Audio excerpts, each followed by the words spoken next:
क्या पाकिस्तान में लोकतंत्र सिर्फ नाम का है? क्या असली सत्ता की चाबी हमेशा सेना के हाथों में रहती है? इन सवालों को हवा दी है पाकिस्तान के रक्षा मंत्री ख्वाजा आसिफ ने। हाल ही में दिए एक इंटरव्यू में आसिफ ने खुले तौर पर माना कि पाकिस्तान में शासन हाइब्रिड मॉडल के तहत चलता है, यानी यहां सेना और सरकार मिलकर फैसले लेती है और कोई भी निर्णय बिना सैन्य दबाव के संभव नहीं।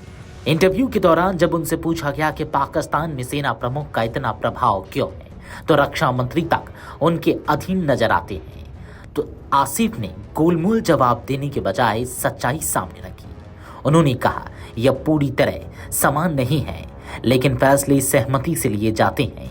हम असहमत हो सकते हैं, पर अंत में सामूहिक निर्णय ही लागू होता है।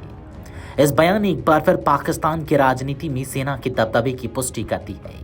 अमेरिका जैसे लोकतांत्रिक देशों की तुलना में पाकिस्तान की स्थिति बिल्कुल अलग बताई जाती है।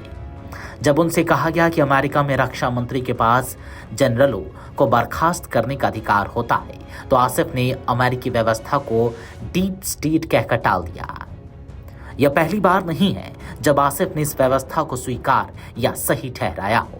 पाकिस्तानी मीडिया के मुताबिक इससे पहले भी उन्होंने कहा था कि मौजूदा हालात में हाइब्रिड मॉडल यानी कि व्यवहारिक आवश्यकता है। उनका तर्क है कि यह भले आदर्श लोकतंत्र ना हो, लेकिन आर्थिक और प्रशासनिक संकटों से जूझ रहे पाकिस्तान के लिए यही मॉडल फिलहाल सबसे बेहतर है। इंटरव्यू में आसिफ ने पाकिस्तान के अमेरिका और चीन के बीच कूटनीतिक संतुलन पर भी सवाल पूछा गया। हाल ही में व्हाइट हाउस में अमेरिकी राष्ट्रपति डोनाल्ड ट्रंप ने पाकिस्तान के प्रधानमंत्री शहबाज शरीफ और सेना प्रमुख जनरल आसिम मुनीर का स्वागत किया था। क्या इससे चीन के साथ रिश्तों में खटास आएगी? इस पर आसिफ ने कहा, चीन को इस बात की कोई चिंता नहीं है। हमारा चीन के साथ संबंध दशकों पुराना और भरोसेमंद है। चीन हमारे हथियारों का सबसे बड़ा आपूर्तिकर्ता है। हमारी वायुसेना, पनडुब्बियां और कई बड़े रक्षा उपकरण वहीं से आते हैं। उन्होंने अमेरिका को अविश्वसनीय बताते हुए कहा कि पाकिस्तान का रणनीतिक भविष्य चीन के साथ ही जुड़ा हुआ है। अमेरिका के साथ रिश्तों में उन्होंने लेन देन वाली और थोड़े चोचलेबाजी जैसे करार दिया। आसिफ ने इंटरव्यू में सऊदी अरब के साथ हाल ही में हुए रक्षा समझौते पर भी रोशनी डाली। इस समझौते के तहत यदि किसी एक देश पर हमला होता है, तो उसे दोनों देशों पर हमला माना जाएगा, यानी पाकिस्तान और सऊदी अरब एक दूसरे की सुरक्षा जिम्मेदारी साझा करेंगे। हालांकि जब उनसे पूछा गया कि क्या पाकिस्तान की परमाणु छत्र छाया सऊदी अरब को भी कवर करेगी, तो उन्होंने टिप्पणी करने से इनकार कर दिया। यह चुप्पी कई सवाल खड़े करती है, क्योंकि लंबे समय से अटकलें लगाई जा रही हैं कि सऊदी अरब पाकिस्तान के परमाणु कार्यक्रम का अप्रत्यक्ष हिस्सा बन सकता है। व्हाइट हाउस में शरीफ और ट्रंप की मुलाकात के बाद पाकिस्तान के प्रधानमंत्री ने संयुक्त राष्ट्र महासभा में अपने भाषण का बड़ा हिस्सा अमेरिकी राष्ट्रपति की प्रशंसा में समर्पित कर दिया। उन्होंने ट्रंप को मैन ऑफ पीस बताते हुए यहां तक कह दिया कि उन्हें नोबेल शांति पुरस्कार के लिए नामित किया जाना चाहिए।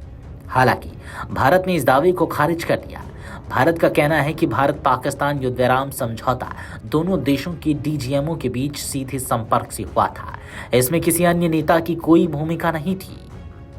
ख्वाजा आसिफ का यह स्वीकार करना कि पाकिस्तान में हाइब्रिड शासन चलता है, किसी रहस्योद्घाटन से कम नहीं। हालांकि यह तथ्य पहले ही अंतर्राष्ट्रीय मंचों पर चर्चा में रहा है कि पाकिस्तान की लोकतांत्रिक सरकारें अक्सर सेना की छाया में काम करती हैं, लेकिन जब देश का रक्षा मंत्री खुद इसे खुलेआम स्वीकार करे, तो यह पाकिस्तान के लोकतंत्र की वास्तविक स्थिति का स्पष्ट सबूत बन जाता है। Video desk अमरउजाला.com।